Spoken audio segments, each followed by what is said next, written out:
sebuah negara atau sebuah negeri. Konsep kalau dalam militer, dalam ilmu geopolitik, geostrategi, cara untuk menaklukkan sebuah bangsa tidak selalu hanya dengan senjata.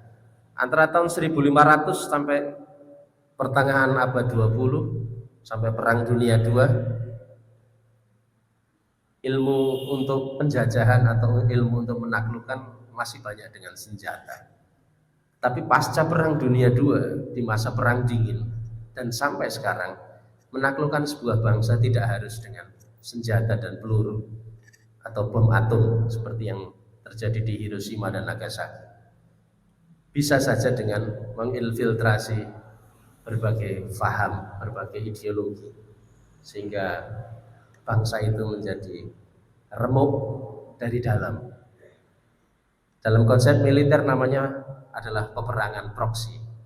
Gampangnya adalah dalam bahasa Jawi, ya, nabok nyilih tangan. Jadi nabok nyilih tangan. Jadi tidak harus kemudian kita nabok dengan tangan sendiri. Kita bisa saja nabok orang lain dengan meminjam tangan anaknya, atau meminjam tangan istrinya sendiri, atau meminjam tangan saudaranya untuk nabok musuh kita. Kira-kira begitu di dalam konsep perang proksi. Nanti selanjutnya akan saya contoh-contohkan. Dan yang ancaman selanjutnya adalah sebuah konsep namanya perang asimetris, perang tanpa bentuk. Perang tanpa bentuk ini bisa berwujud perang teknologi informasi atau perang informasi melalui teknologi. Kalau misalnya anak-anak muda atau anaknya ibu, bapak semuanya di rumah sudah pegang handphone,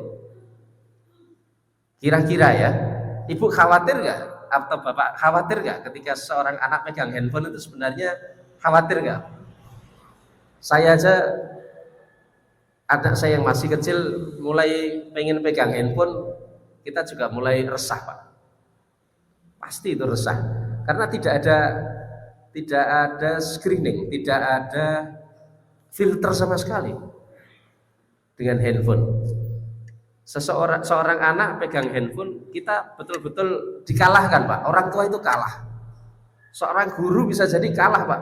Kalah pinter, kalah cepat dengan adanya handphone. Seorang guru baru menerangkan tema tertentu, dia misalnya bawa handphone di sakunya, tinggal ketik di Google, oh ini tentang batu bara atau tentang sumber daya alam Indonesia, tinggal ketik di Google, lebih cepat dia dapat ilmunya. Jadi ini selain memang mempermudah proses berbagi informasi ilmu pengetahuan, ini juga sarana untuk melakukan perang untuk menguasai sebuah wilayah. Saya punya beberapa contoh, sayang saya tidak masukkan di dalam kesempatan ini, saya lupa.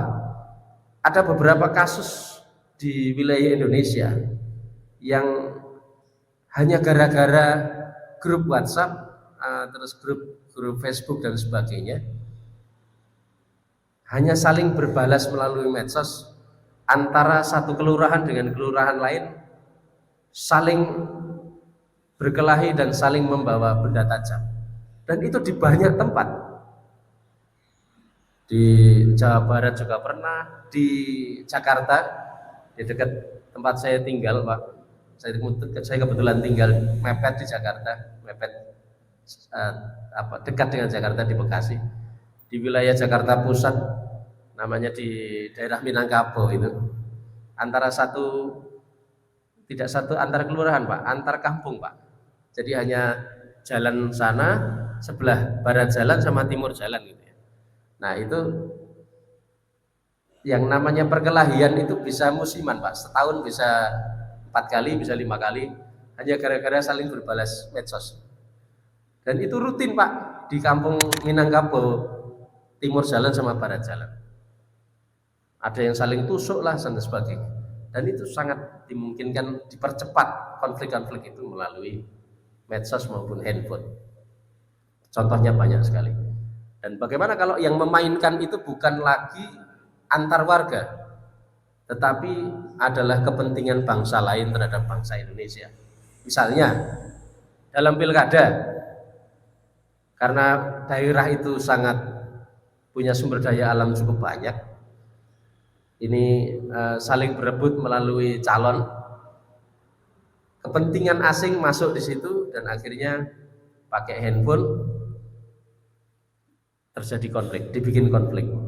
Atau bahkan kalau mau lebih diabstraksikan lebih besar lagi, di dalam pemilu nasional yang bangsa atau negeri atau negara X menjago A, yang dari Y, negara Y menjago B, dan sama-sama pengen punya kepentingan untuk mengeruk sumber daya alam kita.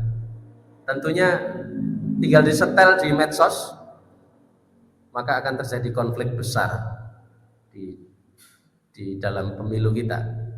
Pemilu 2024 mendatang tentunya sangat mungkin terjadi, Pak, antara X dengan Y dengan Z.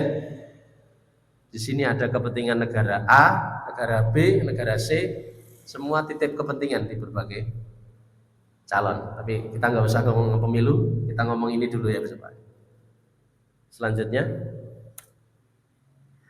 bisa konsep perang proksi ini bisa dengan cara konvensional, bisa dengan cara non konvensional. Namanya kalau ini dikombinasi namanya perang hybrid. Nah, ini negara kita, Pak, Bapak Ibu. Kita ini posisinya betul-betul menjadi persilangan distribusi logistik dunia. Indonesia ini dari Australia, di sini ada berbagai sumber produksi garam terbaik dunia ada di Australia, dan itu dikirim ke berbagai negara melalui Indonesia. Pusat atau produksi terbesar sapi dunia itu juga ada di Australia, karena memang mereka punya hutan sabana yang sangat luas. Itu juga dikirim ke berbagai negara, baik itu Eropa, Amerika, Afrika, semuanya melalui perairan Indonesia. Sekaligus di Indonesia juga kita punya banyak sumber daya mineral, sumber daya tambang dan sebagainya.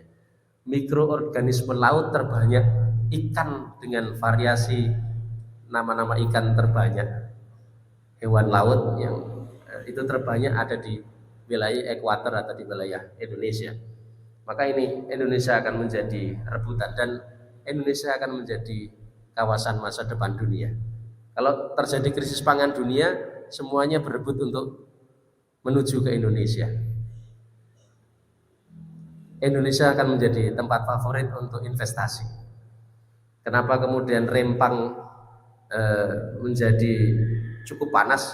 Karena memang Indonesia menjadi incaran negara-negara besar dunia, kira-kira gitu. Nah, sekarang ini kekuatan militer negara lain memakai teknologi untuk melakukan penaklukan wilayah, dan sasarannya adalah generasi muda-mudi, anak kuliah, anak SMA, SMP. Mereka yang bisa dicuci otak secara cepat. Bapak Ibu masih jarang megang handphone dan medsos. Mereka hampir tiap menit ngelihat Instagram, dikit-dikit ngelihat Instagram, dikit-dikit ngelihat Facebook. Kira-kira gitu ya. Jadi sasaran incarannya justru generasi muda yang pagi ini justru tidak hadir. Nah, bapak-bapak ibu yang hadir bagaimana mengkomunikasikannya? Nah, ini konsep bagaimana perang proksi yang saya sampaikan. Yang sipil melawan militer, terus dari internal melawan eksternal, ada kekuatan yang negara melawan non negara, jadi bentuknya tidak beraturan.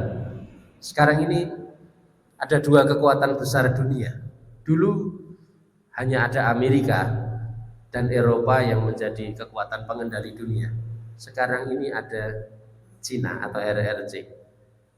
Hampir semua hal-hal yang kecil yang kita konsumsi, yang kita pakai 90% sudah dari RRC. Saya punya kawan di daerah Delanggu, ya nggak jauh dari sini. Di situ kan ada pusat pacul Pak ya, di dekat Delanggu itu. Bilang kepada saya, keluarganya kan produksi pacul udah puluhan tahun. Dia bilang kepada saya, pacul yang diproduksi sekarang kalah murah Pak dengan pacul impor. Jadi untuk mau macul ke sawah saja, mau nyari alat pacul untuk ke sawah kita ini, harganya jauh kalah dengan pacul-pacul impor Pak. Bisa dibayangkan ya, kekuatan RRC yang melewati samudra, pengirimannya melewati samudra kok bisa jauh lebih murah daripada produksi pacul di Delanggu. Ini betapa berbahayanya, betapa dahsyatnya kekuatan Cina untuk menaklukkan ekonomi negara lain. Sampai hari ini yang namanya jarum pentul, ibu-ibu kalau jahit itu masih mayoritas 90% dari Cina. Baju-baju kita bahan-bahan ini di Tanah Abang, mungkin juga di Pasar Klewer, di berbagai pasar-pasar tekstil yang ada di Indonesia, bahan utamanya dari RRC. Jauh lebih murah, cepat, impor lebih cepat. Batik pun di sana ada Pak, di Cina. Ya kira-kira gitu ya.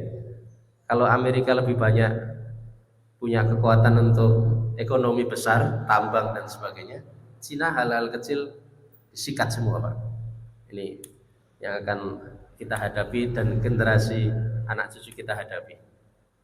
Jadi sudah terjadi perang dagang antara Amerika dengan Cina, dan perang dagangnya di mana Pak? Di Indonesia, karena konsumen terbesarnya ada sekitar, kita sudah 270 juta, itu merupakan pasar yang cukup empuk dan cukup asik. Produksi kita tidak mengejar dengan kehebatan produksi Cina yang cukup murah dan bagus. Handphone juga sekarang sudah dikuasai oleh Cina dibanding Korea atau dari Eropa atau Amerika. Kita benar-benar menjadi sasaran empuk produksi bangsa lain. Lanjut ya. Nah, Cina juga bukan hanya memperdagangkan barang produksi mereka juga memberikan berbagai bantuan maupun hutang ke Indonesia dalam berbagai pembangunan. Kira-kira orang itu kalau hutang dalam jumlah besar itu cenderung bisa kita dikendalikan atau mengendalikan. Kita akan dikendalikan akhirnya. Utangmu kok yang bunganya bulan ini kok belum bayar, gimana sih? Ya minta maaf belum bisa bayar nih. Ya sudah, ini aja, saya numpang investasi ya. Saya numpang investasi, ini penduduk saya udah banyak, pabrik saya di sana udah terlalu banyak. Di RRC itu jumlah pabrik terbesar di dunia itu ada di RRC. Dan konon katanya, kenapa kemudian salah satunya pabrik kaca itu ingin dipindah ke Rempang, karena di sana sudah menjadi negeri dengan polusi terbesar dunia. Polusi pabrik terbesar dunia itu ada di RRC, sehingga harus mencari tempat lain di negara lain untuk bisa membangun pabrik. Dan Rempang ini hanya baru pemanasan, baru salah satu contoh.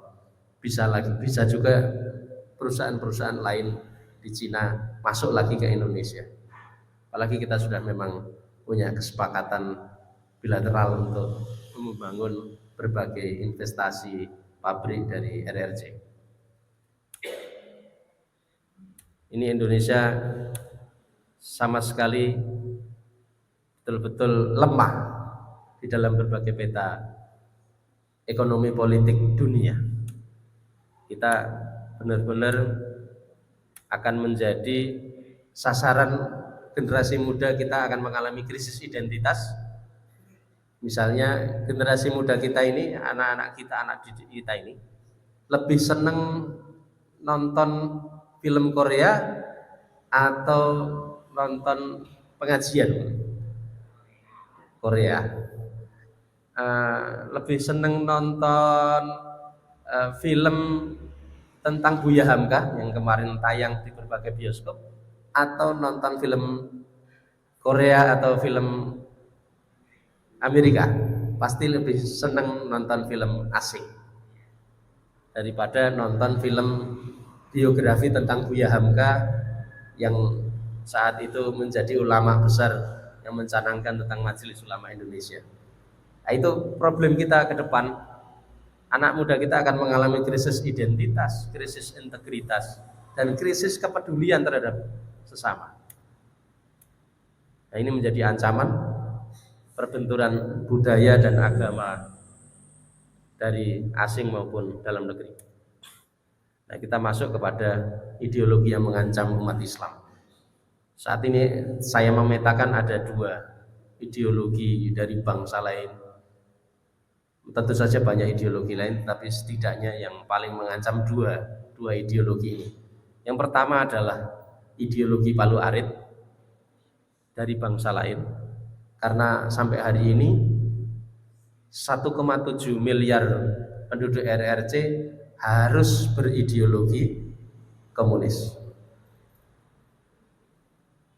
Alhamdulillahnya atau celakanya ini ya, celakanya banyak pekerja-pekerja dari RRC yang akan dipekerjakan di berbagai pabrik atau investasi Cina di Indonesia nantinya, dengan alasan tenaga kerja kita tidak seterampil tenaga kerja dari RRC.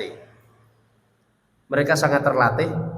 Mereka misalnya bisa membuat jarum dalam 8 jam itu bisa 300 jarum misalnya ya. Tenaga kerja kita diuji untuk bikin jarum dengan sebuah format pabrik dengan teknologi, katanya ini ya, hanya bisa menghasilkan mungkin seperempatnya atau sepertiganya.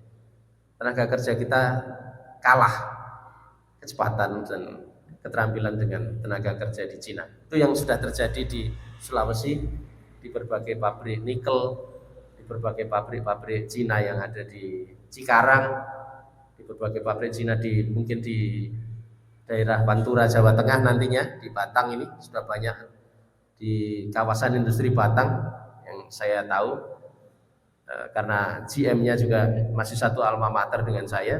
Berbagai pabrik dari Cina juga akan masuk di Pantura Jawa Tengah karena akan ada banyak kawasan industri di Pantura Jawa Tengah nantinya.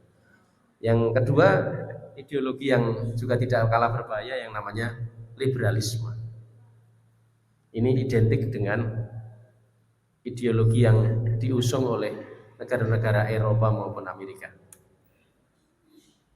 Ini adalah para diktator sosialis komunis dunia yang mereka mencatatkan rekor kekejaman dan pembantaian atas rakyatnya sendiri.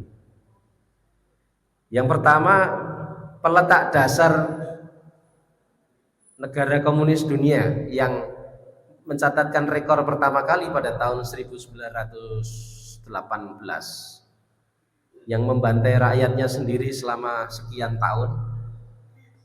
Jumlah yang dicatatkan oleh salah satu tokoh ini namanya Lenin, ini adalah pendiri Uni Soviet komunis. Lenin mencatatkan rekor dunia membantai rakyatnya sendiri sekitar 19 juta rakyatnya sendiri dibantai, masjid-masjid dibakar, ada yang dijadikan kandang babi dulu, masjid-masjid yang ada di Uni Soviet, kan itu banyak negara, habis semuanya, ribuan, puluhan ribu bahkan. Dulu kan di sana sebenarnya pusat pertumbuhan Islam. Imam Bukhari yang meriwayatkan hadis kan selalu ada Bukhari dan Muslim gitu ya. Imam Bukhari itu sebenarnya dari sana, dari wilayah Uni Soviet yang namanya Bukhara, atau kemudian ada yang disebut sebagai sekarang ini Bukhares. Kalau di peta dunia pasti ada. Itu dihabisi Islam yang ada di Eropa saat itu sejak 1918.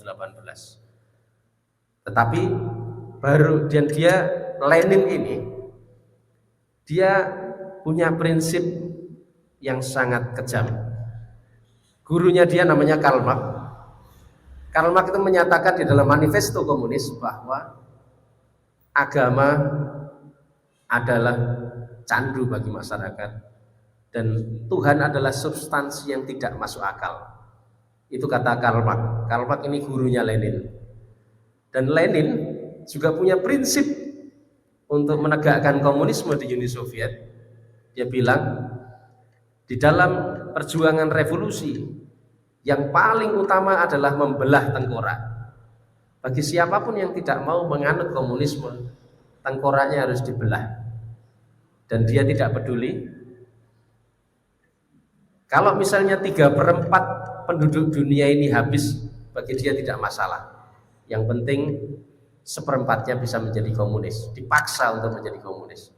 Itu konsep kenegaraan dan konsep paham ideologi yang dipunyai oleh Karl Marx maupun Lenin ini. Yang sebelah kiri bawah ini. Dia mentarget waktu itu membunuh 30 juta manusia dunia yang tidak mau menjadi komunis. Belum sampai 30 juta dia udah mati, baru 19 juta.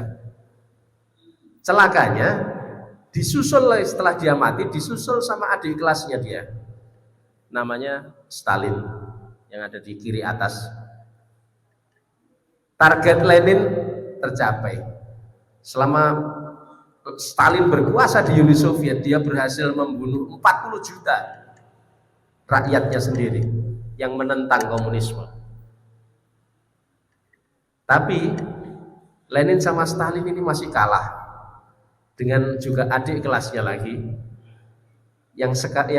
yang merupakan kakak kelasnya Jinping, namanya Mao Zedong. Mao Zedong adalah pendiri Republik Rakyat Komunis Cina, RRC. Mao Zedong lebih gila lagi. Katanya dalam catatan berbagai penelitian para pemerhati komunis dunia, Mao Zedong selama memerintah RRC sampai tahun kurun-kurun 70-an 80-an, dia mencatatkan rekor sekitar 70 juta rakyatnya sendiri dibantai.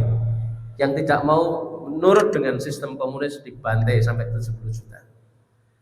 Sehingga komunisme ini sampai tercatat tahun 1993 selama perang sampai perang dingin selesai. Percatatan Guinness Book-nya adalah selama 74 tahun di 76 negara komunis sudah berhasil membantai rakyatnya sendiri sekitar 150 juta jiwa. Sehingga hitungannya itu kalau nggak salah tiap 1 menit ada 1 jiwa melayang karena komunisme. Kalau dihitung 74 tahun di 76 negara, setiap 1 menit mati gara-gara komunisme.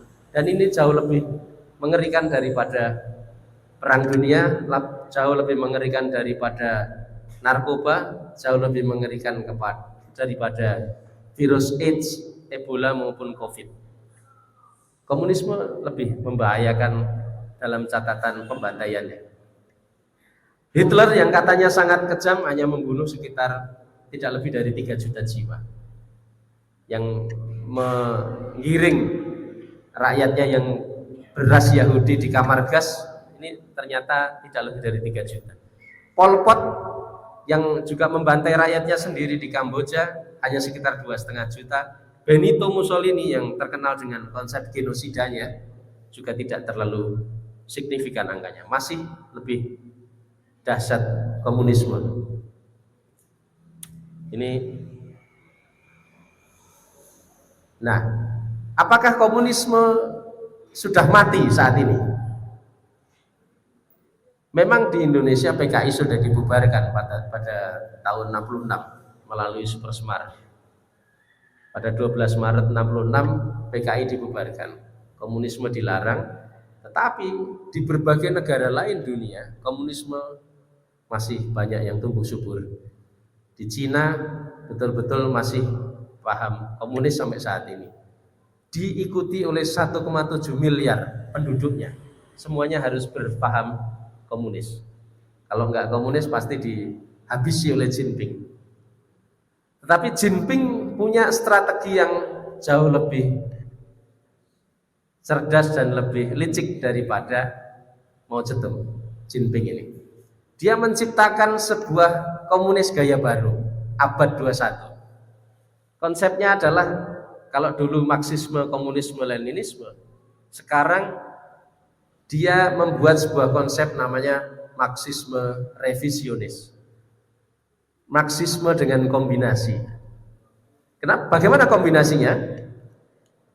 Kepada rakyatnya sendiri, dia menciptakan sistem ekonomi komunis. Di Cina sampai saat ini tidak boleh ada yang punya kepemilikan atas tanah, kepemilikan atas mobil, itu tidak boleh. Semuanya harus diatur oleh negara. Semuanya tidak ada, Pak, sertifikat tanah itu tidak ada di RRC saat ini. Semuanya pokoknya diatur, kamu tinggal di sini, kamu tinggal di sini, kamu tinggal di sini, gitu. Akan tetapi di dalam perdagangan ke negara lain, dia memakai konsep liberal. Dia memakai konsep perdagangan liberal. Inilah yang saya sebut tadi sebagai Marxisme revisionis. Dan mereka berhasil menciptakan barang-barang produksi karena rakyatnya benar-benar diperas dengan sistem komunis dengan harga yang sangat murah, sama rasa sama rata itu, walaupun juga banyak yang menderita di sana dengan sistem ini, banyak juga yang masih kelaparan dan menderita. Dengan menekan rakyatnya, upahnya murah, maka barang-barang yang diproduksi oleh RRC juga bisa menjadi sangat murah, sehingga dia bisa mengalahkan harga pacul yang ada di sini. Kira-kira gitu. Dan ini sangat berbahaya. Jadi sudah dia memeras keringat bangsanya sendiri, dia lempar ke Indonesia dengan harga yang sangat murah, sehingga rusak, Pak. Harga kita rusak. Handphone juga sangat murah dari sana, tapi kita juga menikmatinya tiap hari. Ini handphone, pasti Bapak lebih memilih yang dengan prinsip ekonomi. Handphone Cina harga 5 juta sudah setara dengan handphone Samsung harga 20 juta. Teknologinya sama. Itu terbukti. Dan kita menikmatinya bersama-sama ini sekarang. Nah, inilah yang dimaksud sebagai gerakan komunis abad 21. Dia meninggalkan gaya murni tahun 65-an yang dibawa oleh Aidit. Komunis ala Jinping jauh lebih punya strategi. Dan di dalam evolusi gerakannya, dia lebih mengutamakan soft power, tidak dengan senjata. Sangat strategis di semua lini. Terus kemudian dia juga tidak butuh terlalu banyak pengikut partainya. Yang boleh untuk masuk Partai Komunis Cina itu dibatasi, Pak. Penduduknya yang level-level bawah tidak boleh ikut partai, hanya dijadikan sebagai warga yang bekerja saja, tidak boleh berpikir politik. Kira-kira gitu ya. Nah, bagaimana kemudian efeknya ke Indonesia?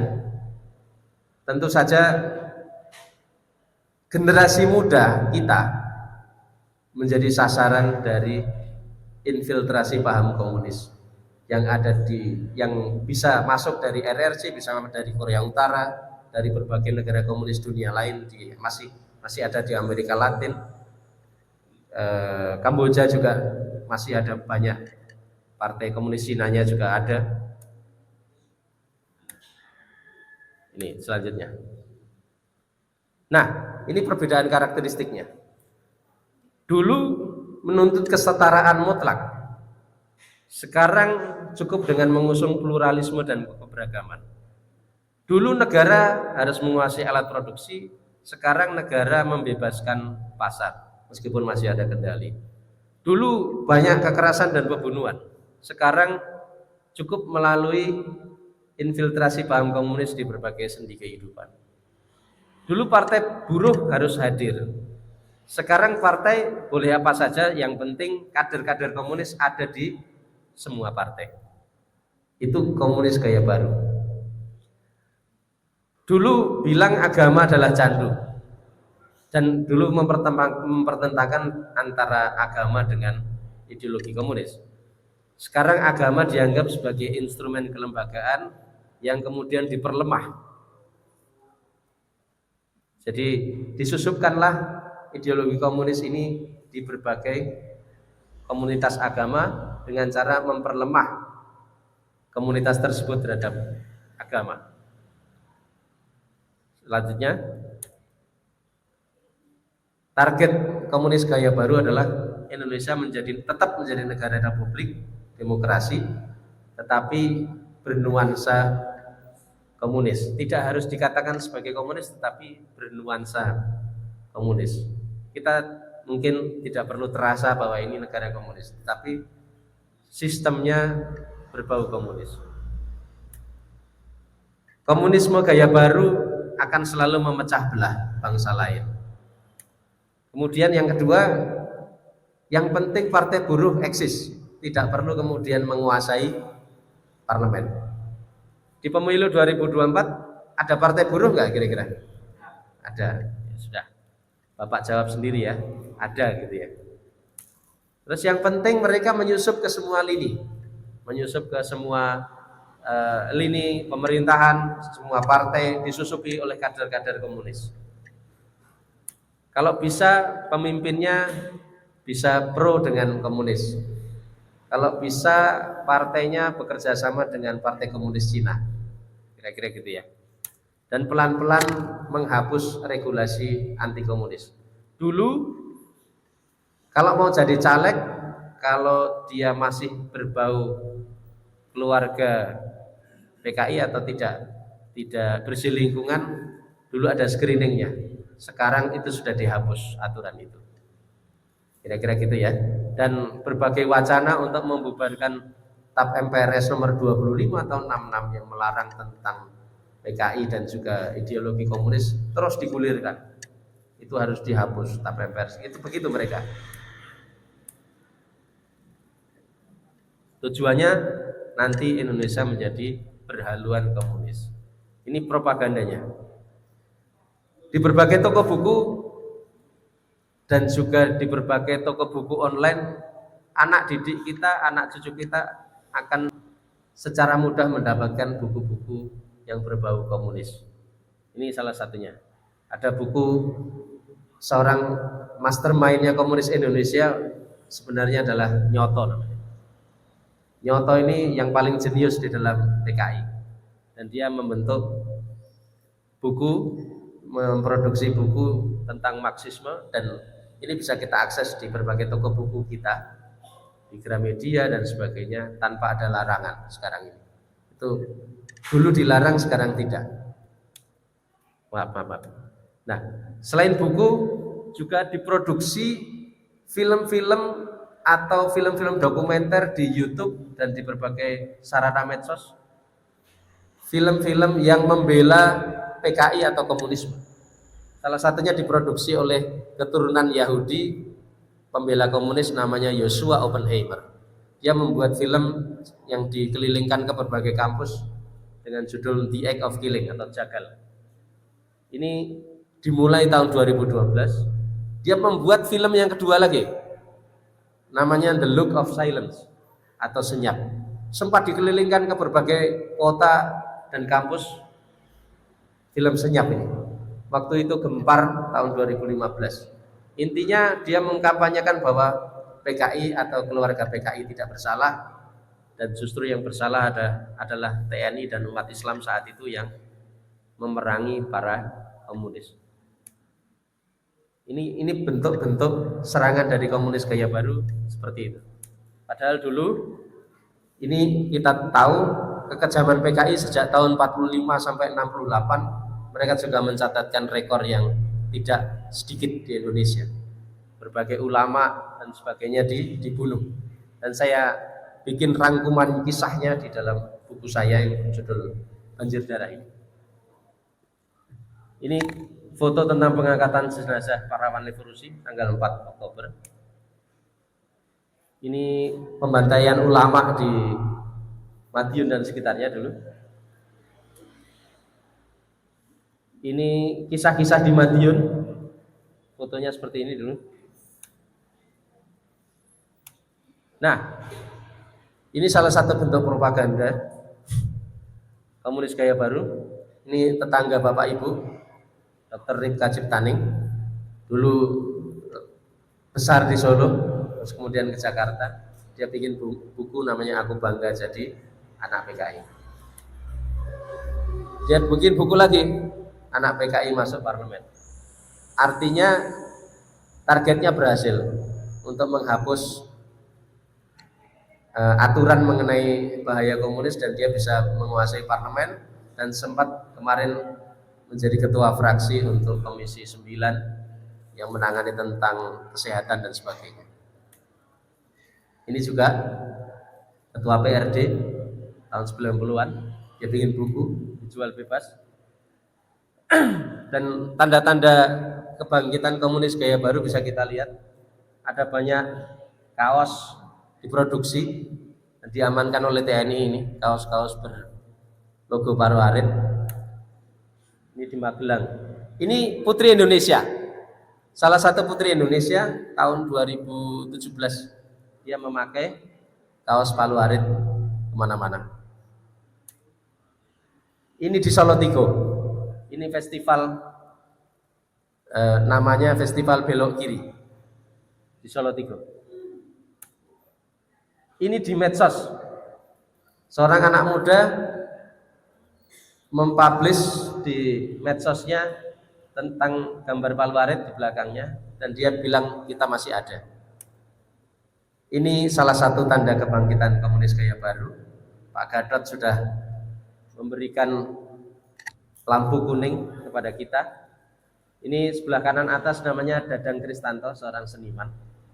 Dia di 23 Mei 2020 memasang di medsosnya dia selamat ulang tahun ke-100 untuk PKI. Kenapa PKI sudah nggak ada, kenapa harus dibikin ulang tahun ke-100? Ya. Terus Ripka Ciptaning juga keluar-keluar tentang PKI. Ini namanya yang kiri bawah namanya Sinta Miranda, dia keluarga Gerwani dan dia bercita-cita, dia sampaikan kepada publik sebaiknya segera hancurkan monumen Lubang Buaya. Dan ada beberapa aktivis PDI yang menolak TAP MPRS nomor 25 tahun 66. Ini Dadang Kristanto, seniman. Ini adalah sweeping buku komunis oleh beberapa satuan TNI Angkatan Darat. Ini buku-buku. Ini Ripka bilang begitu. Nah, ini yang berbahaya, ini bisa diakses melalui handphone. Marxis.org ini, anak-anak kita bisa belajar tentang apa itu Marxisme dan komunisme secara lengkap, sejarahnya dan sebagainya. Ini kaos bergambar Parwarit dijual mana-mana. Nah, ini adalah Direktur TVRI tahun kalau tidak salah 2018 atau 2019 ya. Dia bilang apakah kesaktian Pancasila masih relevan? Dia ngomong di media begitu. Jadi bagi dia kesaktian Pancasila atau kemenangan TNI AD dalam menumpas PKI dia anggap sudah tidak relevan. Ini Direktur TVRI. Ini Sinta Miranda yang saya sampaikan tadi. Dia ngomong di Taman Ismail Marzuki waktu itu. Di tengah festival Belok Kiri ada teater tentang pembelaan PKI. Dia ngomong di depan publik, mari kita bersama-sama segera menghancurkan monumen Lubang Buaya. Targetnya begitu. Ini catatan pinggirnya Gunawan Muhammad. Juga dia sudah tidak menganggap bahwa PKI berbahaya dan dia mengaku sendiri bahwa kakak kandungnya yang di atasnya Kartono Muhammad pernah menjadi pasukannya Musuh. Di situ dia nulis secara terbuka. Ini perang propaganda di dunia maya. Jadi perangnya itu tidak pakai senjata lagi, Bu, pakai handphone dan medsos untuk perang informasinya. Ini contoh-contoh bagaimana ini adalah kampanye film pembelaan terhadap PKI di berbagai kampus. Ini flyernya.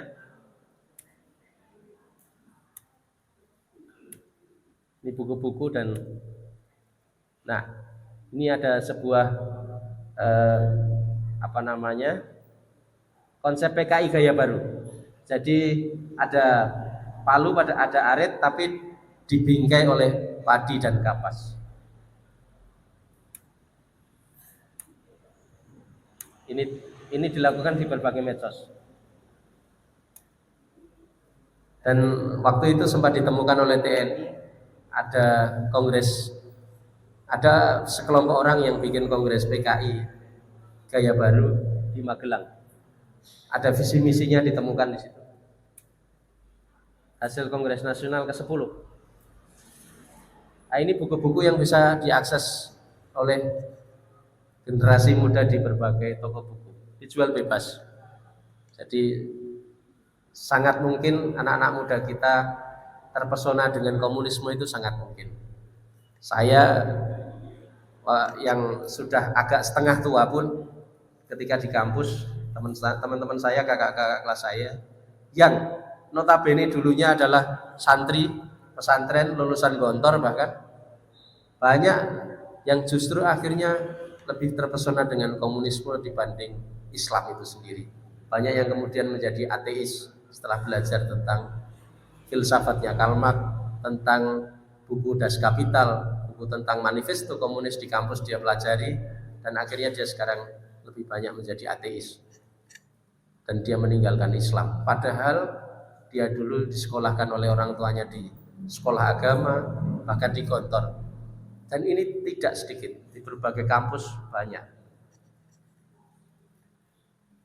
Jadi tidak hanya di kampus yang non agama atau kampus umum, kampus Islam pun banyak sekali yang lebih memuja komunisme dan ateisme. Aneh ya, Bu ya. Saya banyak ketemu di berbagai kampus, di dalam berbagai kajian seperti ini, saya diserang habis-habisan bahwa komunisme itu tidak bertentangan dengan Islam. Maka kemudian saya sampaikan kepada mereka, kepada anak-anak muda yang sangat memuja komunisme di berbagai universitas Islam negeri, kalau memang lebih memuja komunisme dan ingin menjadi pelaku dari komunisme, saya bilang, saya tantang untuk kalau mau jadi komunisme kalau mau jadi komunis harus yang kafah. Kalau mau jadi Islam harus kafah, kalau mau jadi komunis harus kafah. Kenapa komunis harus kafah? Karena di dalam rukun komunisme, jadi Lenin sama Stalin itu dia punya mastermind yang menjadi guru besar komunis di Uni Soviet, itu namanya Zagladin. Dia usianya mencapai 100 tahun, Zagladin. Dan dia di dalam buku rukun komunisme, seorang komunis harus mematuhi 18 rukun.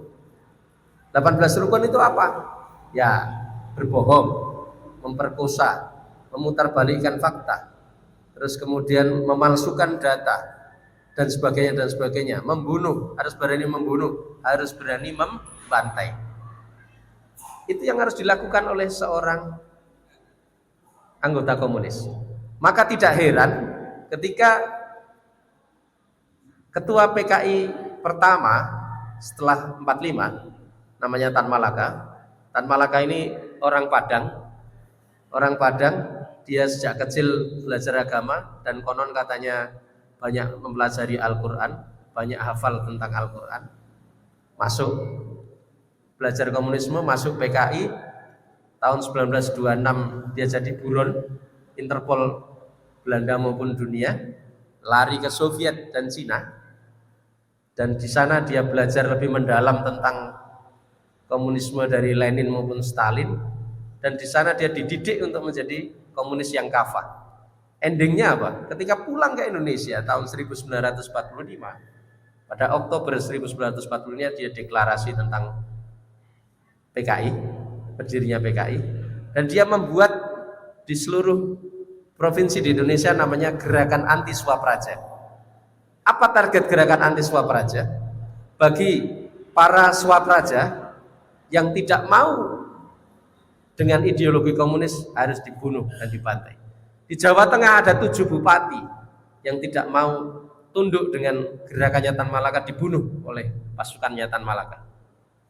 Antara rentang 45 sampai 46. Di sekitar Tegal ada peristiwa 3 daerah yang dikendalikan oleh Tan Malaka.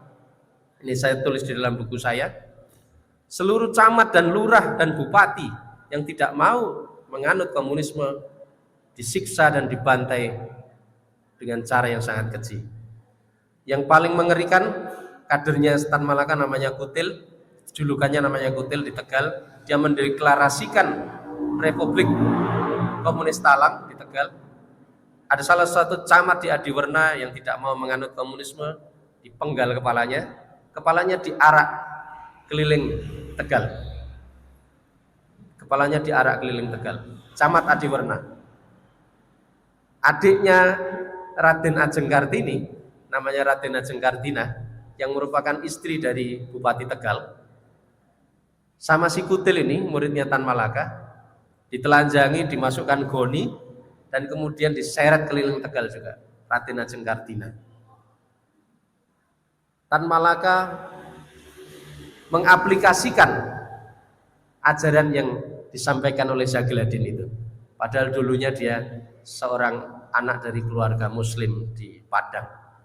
Namanya aja Ibrahim Sutan Datuk Tan Malaka. Sama saja, Muso juga demikian. Muso dulunya juga seorang anak pemuka agama di Kediri. Dia belajar tentang komunisme di Surabaya, berangkat ke Soviet, dimentori di dalam pesantrennya Lenin dan Stalin, pulang ke Indonesia tahun 47, numpang pesawat Catalina dari seorang bandar komunis dari Belanda, dan kemudian dia bilang kepada Soekarno di Jogja waktu itu yang menjadi presiden. Setelah ketemu Soekarno, dia bilang di pintu, adik kelas saya bisa menjadi presiden, tapi dia tidak akan lama. Saya jauh lebih bisa mengendalikan dan merebut kepresidenan itu. Dan dia laksanakan pada 18 September 1948, dia membuat Republik Soviet Indonesia di Madiun. Dia menyatakan diri sebagai Presiden Republik Soviet Indonesia di Madiun, membunuhi berbagai ulama dan gubernur dan camat dan lurah yang ada di Jawa Timur. Muso memerintahkan pasukannya untuk membunuh gubernur Jawa Timur pertama, namanya Raden Mas Suryo, yang di Ngawi. Itu disiksa, tidak dibunuh dulu, diikat tubuhnya, ditali di kereta kuda, diarak sampai, diseret sampai berkilo-kilometer sama pasukannya Muso ini. Itu gubernur Jawa Timur pertama, namanya Raden Mas Suryo, sampai meninggal dan dibuang di tepi sungai, si gubernur Suryo ini oleh Muso. Jadi apa yang kemudian disampaikan oleh Lenin dan Stalin, diajarkan melalui Zagladin kepada para murid-muridnya dari berbagai negara dunia, diaplikasikan. Rukun komunisme itu harus diaplikasikan oleh murid-muridnya. Yaitu ya dilakukan oleh Tan Malaka, dia dilakukan oleh Muso, dan dilakukan juga oleh Aidit pada rentang tahun 60-65. Banyak masjid-masjid yang kemudian dilecehkan di Kanigoro misalnya. Al-Quran waktu itu diinjak-injak oleh anggota PKI pada kira-kira sekitar Februari 65, yang dikenal dengan peristiwa Kanigoro. Dan banyak sekali, mohon izin Pak, dan banyak sekali kejadian-kejadian sebelum 65 di mana umat Islam dan TNI diserang. Yang lebih mengerikan lagi di Jengkol. Ketika waktu itu ada perebutan tanah antara BTI Gerwani melawan TNI dan umat Islam tentang kasus sengketa tanah.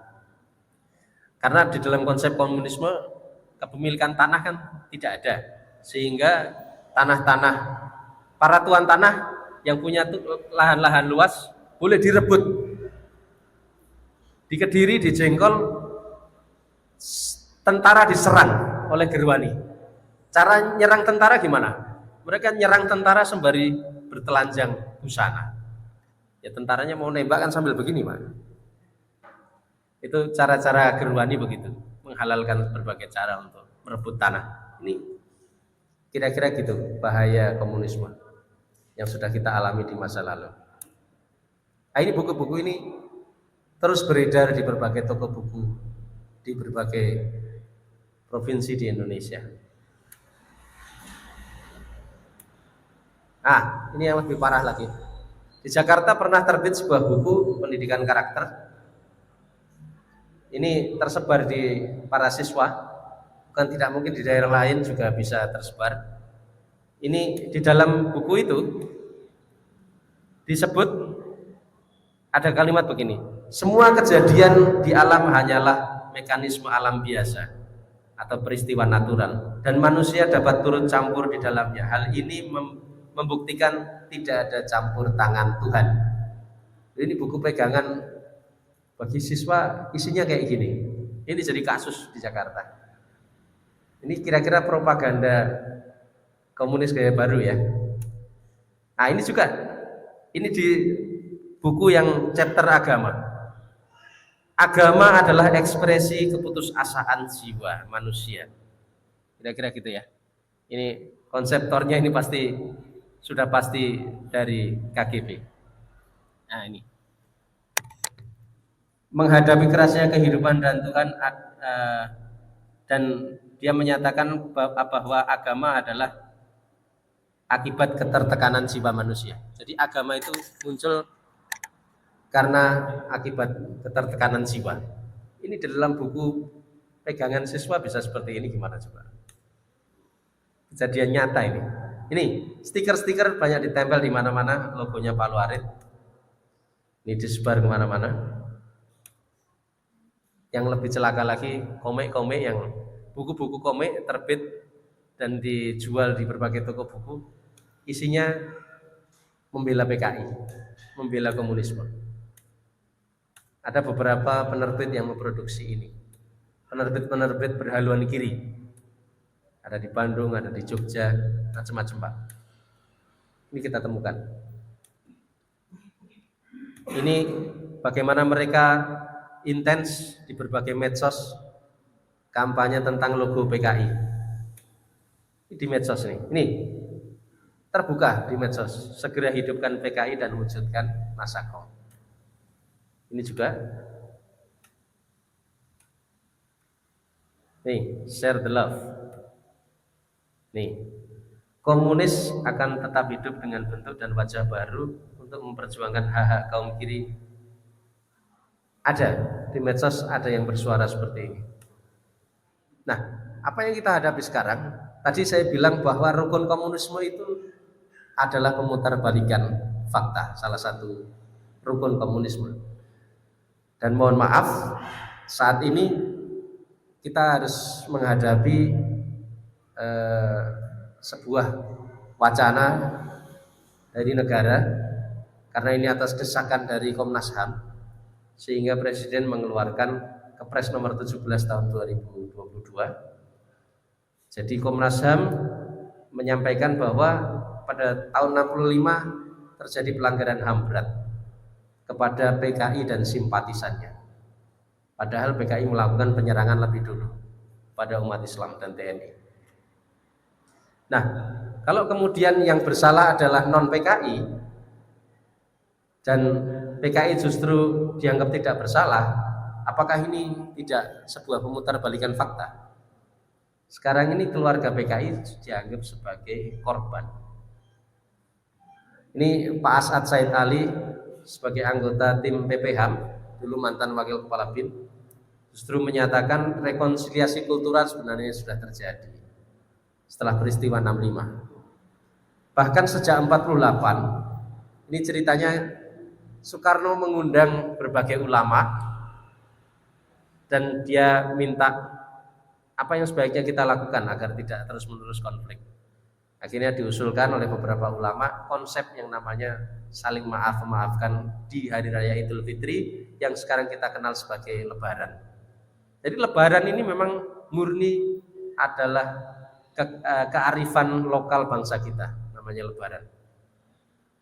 Di tanah Jazirah Arab dan berbagai negara-negara Islam sendiri tidak selalu harus saling memaafkan. Memang semuanya menjadi Idul Fitri, menjadi bersih kembali, tapi tidak kemudian ada budaya harus saling memaafkan di berbagai negara lain. Hanya di negara kita karena kita memang sering berkonflik antar elemen. Ini dibentuk tahun 48, diusulkan tahun 48 tentang konsep Lebaran. Jadi kalau ada sekelompok orang yang masih dendam, tidak mau memaafkan satu sama lain, dan masih dendam bahwa dia disakiti di masa lalu, berarti dia tidak mau mengakui konsep rekonsiliasi Lebaran ini. Dengan mengusulkan kepres ini kepada pemerintah melalui Komnas HAM. Dan sekarang ini justru keluarga-keluarga PKI akan mendapatkan kompensasi dan fasilitas khusus dari negara. Karena mereka dianggap sudah dilanggar HAM-nya sebagai korban, maka negara akan memberikan kompensasi berupa berbagai fasilitas tentang jaminan kesehatan yang lebih istimewa, bahkan jaminan beasiswa kepada anak keturunan mereka. Bukan hanya beasiswa SD, SMP, SMA, tapi juga beasiswa kuliah maupun siapapun yang mau ke luar negeri. Ya kalau ini dilakukan, apakah tidak akan menimbulkan kecemburuan bagi keluarga yang bukan keluarga PKI? Loh, berarti kalau ternyata kalau keluarga PKI dapat beasiswa penuh dari negara, sedangkan yang bukan keluarga PKI kok tidak dapat beasiswa penuh, apakah tidak akan menimbulkan konflik kecemburuan di masyarakat nantinya ini? Dan ini sedang proses kompensasi sedang berjalan. Pak Mahfud MD sudah memanggil para pembela PKI dulu yang di luar negeri yang tidak bisa pulang. Di Belanda Pak Mahfud memanggil 136 eksil. Di Belanda dikumpulkan dan mereka diminta untuk kembali ke Indonesia, dipulihkan kewarganegaraannya dan akan diberikan privilege khusus sebagai warga negara. Berikut keluarga-keluarga PKI yang ada di Indonesia. Nanti masing-masing provinsi akan diberikan kompensasi-kompensasi itu. Memakai dana APBN dan APBD. Itu perintah dari instruksi Presiden nomor 2 tahun 2023 yang terbit kira-kira Februari kemarin. Ini yang harus kita hadapi saat ini. Dan apa yang harus kita lakukan? Nah, selain komunisme kita juga diterjang juga liberalisme. Nih, liberalisme membentuk anak muda kita jadi individualis, sekuler, LGBT dan seks bebas juga harus kita hadapi saat ini. Narkoba dan juga kesenjangan sosial yang luar biasa. Kita hanya bisa berbuat seperti ini dengan pendidikan agama agar anak-anak kita menjadi insan kamil. Kita hanya bisa begini, berjuang dengan cara menyekolahkannya ke agama, mendidik dengan Al-Quran, Al-Hadis, akhlak, fikih sosial dan wakaf. Di berbagai tempat, di berbagai pengajian, di berbagai forum, saya menyampaikan kenapa anak didik kita kayak seperti teman-teman saya dulu yang memuja komunisme dan akhirnya ateis. Kenapa berbelok dari Islam menjadi komunis? Kenapa begitu? Karena kurikulum pendidikan kita yang sekolah-sekolah keagamaan tidak terlalu mengedepankan kurikulum yang namanya keadilan sosial menurut Islam. Itu hanya menjadi porsi kecil. Keadilan sosial menurut Islam. Keadilan sosial menurut Islam itu apa? Karena sebenarnya kita sudah punya keadilan sosial menurut Islam yang jauh lebih sistematis, jauh lebih modern, jauh lebih aplikatif dan lebih konkret daripada komunisme. Kira-kira apa? Kita punya konsep selain infak, sedekah, zakat, kita punya yang namanya konsep Rasulullah bicara tentang wakaf atau wakof. Di dalam aturan wakaf sebenarnya siapapun yang punya harta, kalau di masa Rasulullah para sahabat diminta untuk minimal itu 30% dari hartanya itu dikunci dan kemudian digeser untuk kepentingan umat. Jadi di masa lalu, di masa Rasulullah, para sahabat itu mewakafkan misalnya kebun kurmanya, sumurnya, kuda-kuda, unta, bahkan apalagi kebun-kebun yang lain untuk diwakafkan kepada umat.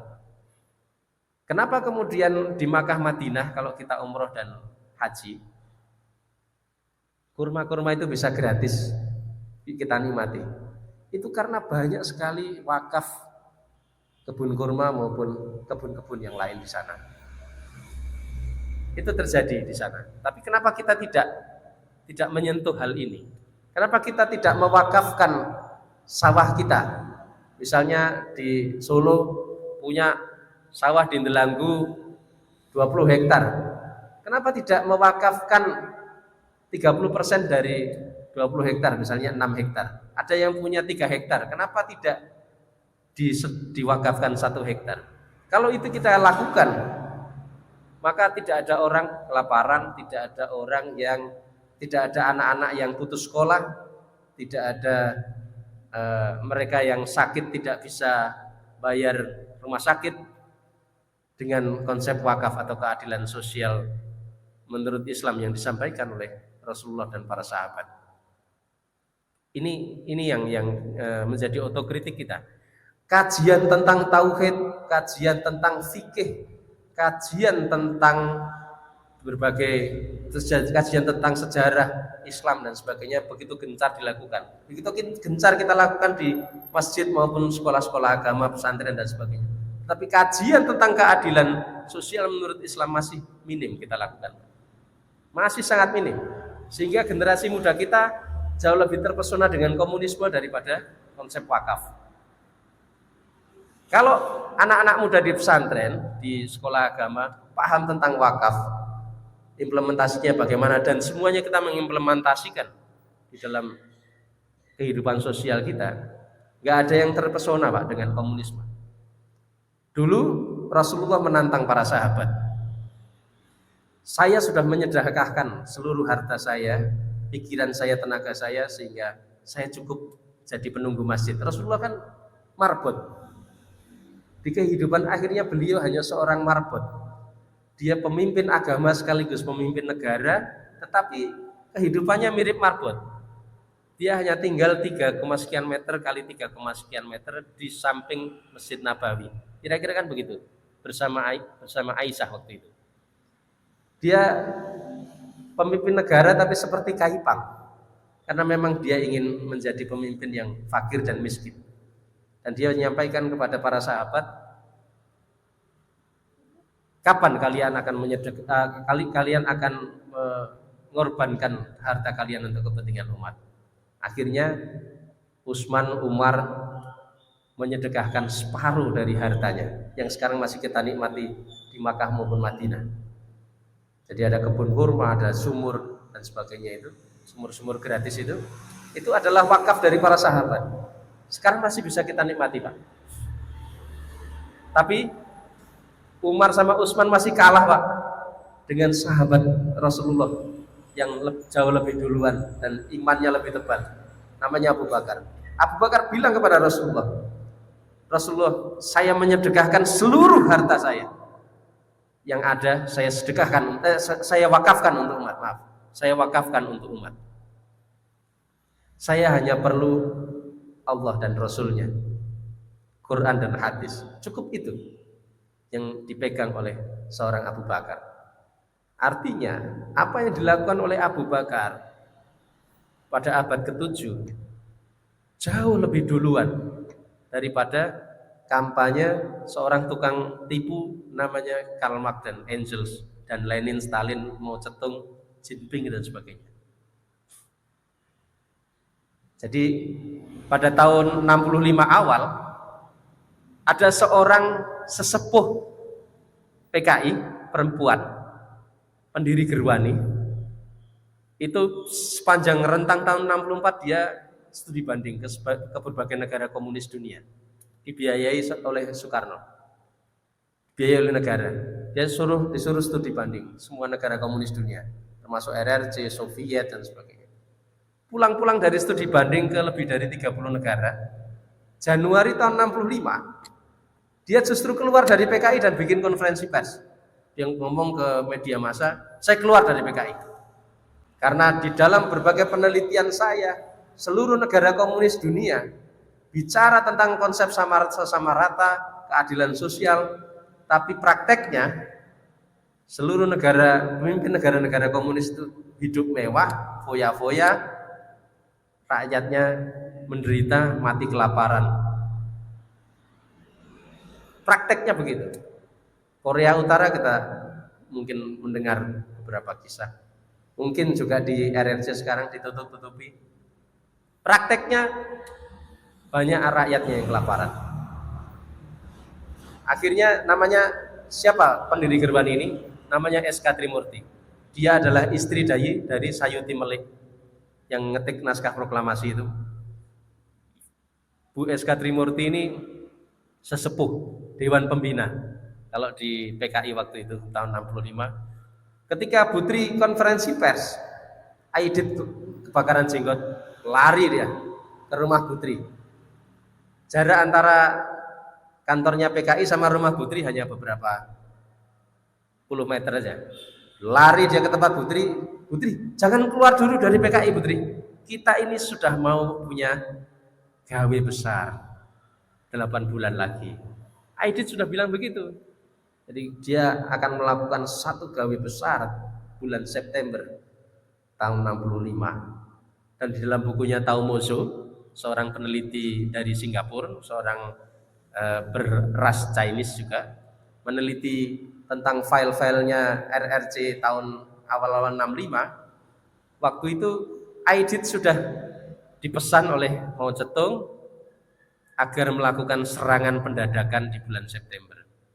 Kamu harus berani melakukan serangan pendadakan ke sayap kanan. Ada filenya, Pak.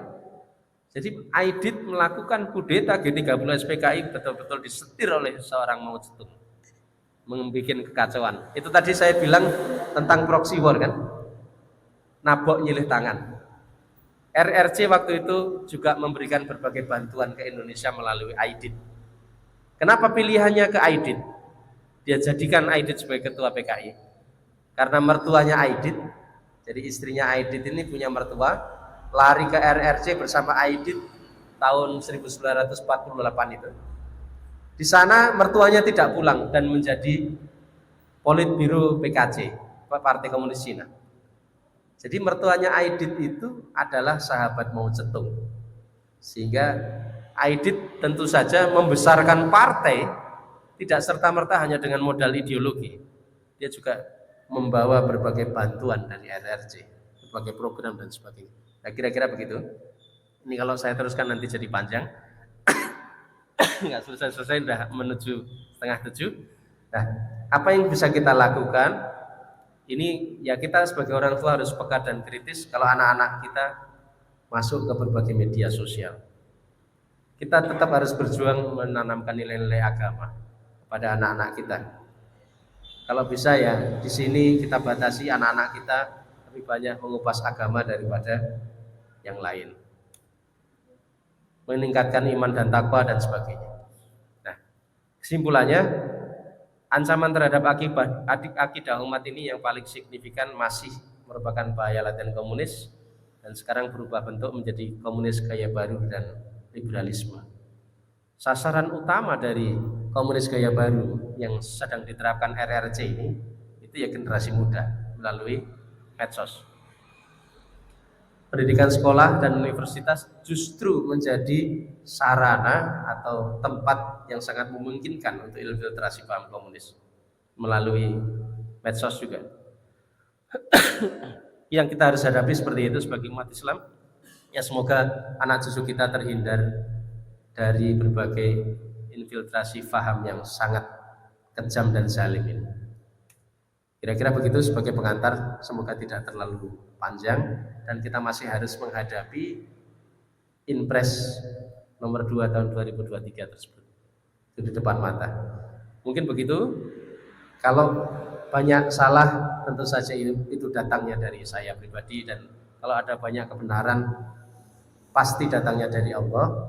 Sebagai pengantar, terima kasih. Billahi taufik wal hidayah. Wassalamualaikum warahmatullahi wabarakatuh. Ini sesi pertanyaan ya. Mungkin ada 3 penanya. Saya akan ngasih door prize 3 buku saya dari 3 penanya. Silakan. 1, 2, 3. Ada yang ibu-ibu? Cukup? Ibu-ibu enggak? Enggak ada, Bu? Enggak ada. Oke, Bapak 1, 2, 3 ya, Pak. Mau dari mana dulu? Dari sini dulu ya, Pak. Ya, silakan Pak, yang kenceng Pak.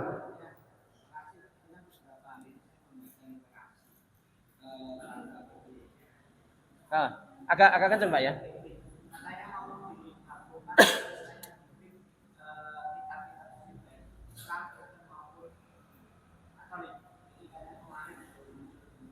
Oh, wacana itu ya? Iya, terima kasih nih masukannya. Pertanyaannya Pak mungkin?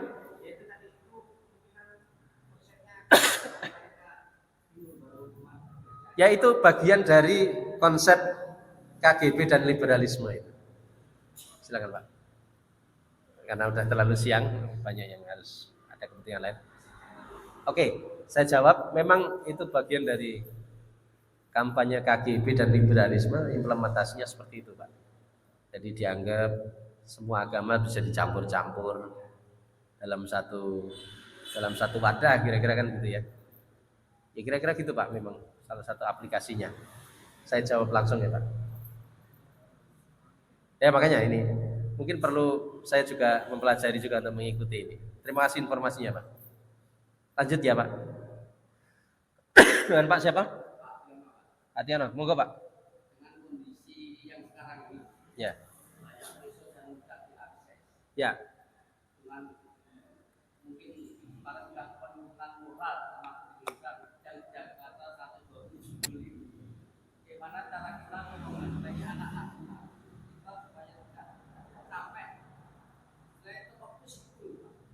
Ya ini memang tantangan kita semua Pak. Kita dibikin kerepotan betul dengan era medsos ini. Kita nggak bisa, filternya itu benar-benar ketika mereka di rumah kita bisa ngawasi Pak ya. Kalau mereka ke sekolah gimana kita cara ngawasinya Pak? Kecuali kemudian kita memberikan pemahaman bahwa kita harus menjadi pendidik juga Pak kepada anak-anak kita tentang bahaya infiltrasi berbagai ideologi-ideologi yang zalim yang akan diekspor ke negara kita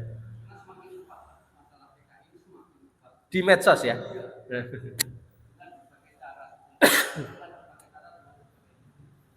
Jadi sebenarnya gini Pak, mohon izin, kalau kemudian pemerintah kita memang punya prinsip bahwa ini tidak boleh, Menkominfo itu berhak untuk men-take down atau menghapus berbagai konten di media massa online maupun media sosial. Sangat boleh Pak. Nah ini tergantung pemerintahan kita juga. Di Rusia sekarang Pak ya, itu rakyatnya tidak ada yang pakai medsos Pak. Rusia itu. Toh kehidupannya juga berjalan, mereka ekonominya juga jalan di Rusia sekarang ini. Gak ada Facebook, gak ada Instagram, gak ada TikTok, gak ada macam-macam di sana. Kehidupan tetap berjalan ya. Di sana juga baik-baik saja. Mereka punya kekayaan gas maupun minyak yang mereka kelola sendiri. dan bahkan seluruh negara Eropa bergantung kepada Rusia kan untuk gas dan minyak. Mereka punya lapangan minyak yang konon katanya apa yang dipunyai Saudi minyaknya itu belum apa-apanya persediaan minyak dan gas di Rusia, 30 kali lipat di Rusia itu. Jadi Rusia ini memang pengendali sumber daya energi khususnya Eropa dan dunia. Dan minyaknya Rusia juga banyak masuk Singapura, sebagian juga kita konsumsi untuk kebutuhan kita, motor dan mobil kita.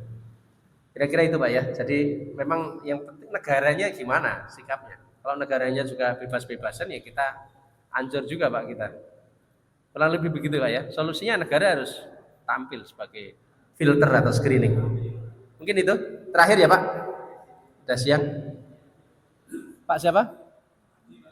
Pak Adi ya. Silakan Pak.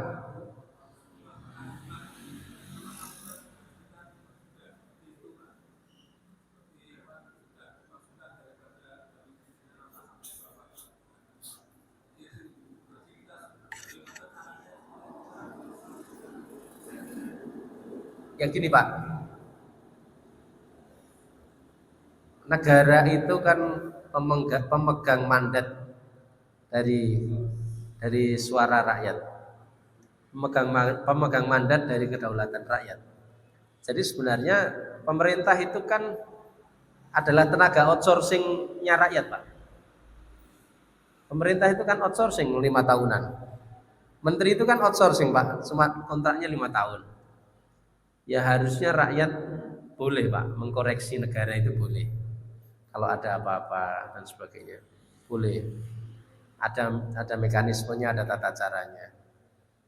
Nah, itu yang bisa kita lakukan. Ya kita harus mengkoreksi negara kalau memang ada hal-hal yang membahayakan bagi rakyat dan generasi muda kita. Dan pada faktanya memang bagaimanapun kita tidak bisa membendung ternyata situasi kita sekarang ini sudah punya hubungan bilateral khusus dengan Republik Rakyat Cina. Ada 8 kesepakatan yang ditandatangani, kerjasama ekonomi maupun kebudayaan maupun bahasa. Tapi apakah ada hidden agenda? Apakah ada agenda tersembunyi di balik 8 kesepakatan itu? Mari kita lihat episode berikutnya Pak. Karena bagaimanapun kerjasama bilateral negara itu pasti ada konsekuensi-konsekuensi yang harus kita tanggung. Ya salah satunya rempang. Rempang ini adalah konsekuensi yang harus kita tanggung dari kesepakatan yang ditandatangani dari 8 kesepakatan, 8 butir kesepakatan itu. Salah satunya rempang, dan ini baru awal Pak. Bisa jadi akan banyak rempang-rempang yang lain yang jauh lebih besar dari sekedar rempang. Di Sulawesi jauh lebih besar Pak, tentang tambang-tambang nikel dan sebagainya. Dan ini sudah mulai panas juga di Sulawesi, di Konawe, di Morowali dan sebagainya. Di sana lebih duluan Pak, pekerja-pekerja dari RRC sudah masuk banyak. Karena pekerja kita dianggap tidak terampil. Pertanyaannya adalah pekerja itu kalau sudah selesai kontraknya pulang atau justru tinggal? Kalau di sana dia posisinya upahnya lebih murah dan tidak bisa punya tempat tinggal, kalau di sini justru bisa dapat tempat tinggal, lebih enak mana Pak kira-kira? Nah kira-kira gitu kan. Bapak pun kalau jadi warga RRC diberi kesempatan untuk bekerja di Sulawesi atau di Rempang, pulang apa enggak Pak kira-kira Pak? Kalau bisa cari istri orang Indonesia ya Pak ya, sekalian biar jadi warga negara sini. Ya kurang lebih begitu Pak. Pertanyaan itu adalah pertanyaan yang sudah bisa terjawab maknanya Pak. Pertanyaan Bapak itu dari berbagai uraian saya tadi. Ya memang seperti itu, dan ya kita sebagai warga negara harusnya berhak untuk melakukan evaluasi, dan semoga kita diberikan diberikan hidayah oleh Allah Subhanahu wa taala untuk lebih menata negara ini lebih baik, lebih islami dan lebih bermartabat.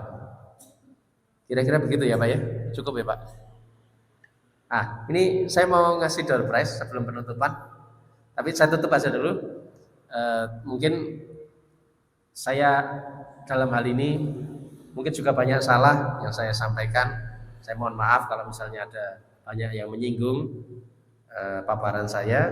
Saya mohon maaf sebesar-besarnya dan semoga ini bisa menjadi ilmu yang bermanfaat dan berbarokah bagi kita semuanya, bagi anak cucu kita, dan semoga kita semakin bisa berubah ke arah yang lebih baik negara ini. Amin ya rabbal alamin. Al-afu minkum, billahi taufiq wal hidayah. Wassalamualaikum warahmatullahi wabarakatuh. Saya cawosi satu-satu nggih, 3 penanya. Minta difoto ya Pak Agus.